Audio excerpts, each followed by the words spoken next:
छत्तीसगढ़ विधानसभा का बजट सत्र आज अपने अंतिम दिवस पर पहुंच गया। सदन की कार्यवाही के लिहाज से यह सत्र बेहद महत्वपूर्ण रहा, जिसमें कई अहम मुद्दों पर चर्चा हुई और विधेयक पारित किए गए। इसी सत्र के दौरान सबसे चर्चित छत्तीसगढ़ धर्म स्वातंत्र्य विधेयक 2026 भी ध्वनि मत से पारित हो गया। इस विधेयक का मुख्य उद्देश्य प्रलोभन, दबाव, धोखाधड़ी या जबरन किए जाने वाले धर्मांतरण पर सख्त रोक लगाना है। विधेयक पारित होने के बाद मुख्यमंत्री विष्णु देव साय ने कहा कि इससे राज्य की जनसांख्यिकी बदलने की साजिशों पर लगाम लगेगी और गरीबी, शिक्षा का फायदा उठाकर धर्मांतरण कराने वालों पर प्रभावी रोक लगेगी। सदन में विधेयक पर लगभग 5 घंटे चर्चा हुई। हालांकि विपक्ष ने इसका विरोध किया और कार्यवाही का बहिष्कार भी किया।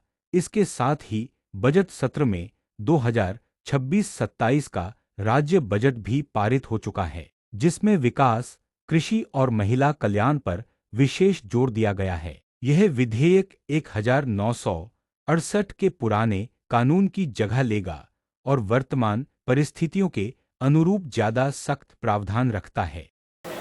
आज विधानसभा बजट सत्र का समापन दिवस था और ये बजट सत्र में कुल 15 बैठकें हुई और ये सत्र बहुत ही महत्वपूर्ण रहा।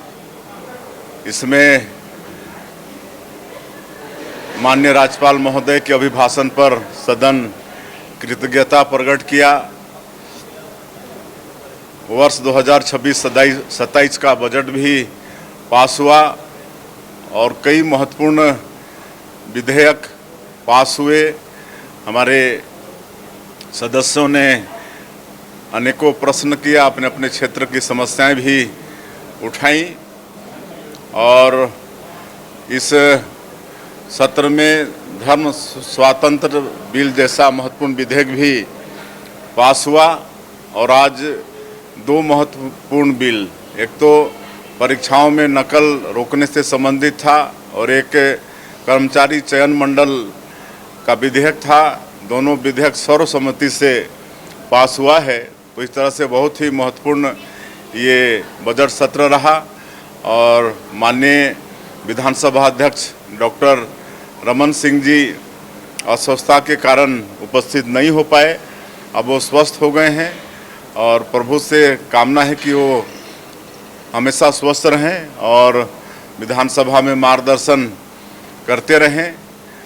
लेकिन फिर भी वो लगातार सदन की चिंता करते रहे डिजिटल रूप में और उनकी अनुपस्थिति में आदरणीय धर्मलाल कौशिक जी, जो पूर्व विधानसभा के अध्यक्ष हैं, पुराने अनुभव के आधार पर बहुत ही कुशलता के साथ इस पूरे सत्र का संचालन किए। हमारे सभापति तालिका के जो सदस्य हैं उनने सबने सहयोग किया और कुल मिला के बहुत अच्छा ये विधानसभा का बजट सत्र समापन हुआ है। मैं इसके लिए हमारे सभापति श्री धर्मलाल कौशिक जी, सभापति तालिका के सभी सदस्यगण, हमारे नेता प्रतिपक्ष डॉक्टर चरणदास महंत जी, हमारे संसदीय कार्य मंत्री श्री केदार कश्यप जी, मंत्रिमंडल के सभी सहयोगी विधायकगण और विधानसभा के सचिव दिनेश शर्मा जी, पूरी टीम,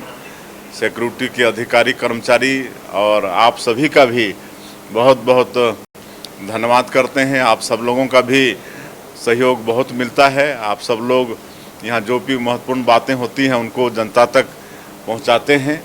तो कुल मिला के बहुत अच्छा रहा और नवरात्रि भी चल रहा है। तो नवरात्रि की भी समस्त छत्तीसगढ़ वासियों को बहुत बहुत बधाई, शुभकामनाएं। माता रानी का आशीर्वाद पूरे छत्तीसगढ़ पर बना रहे, छत्तीसगढ़ में खुशहाली हो, सुख समृद्धि हो।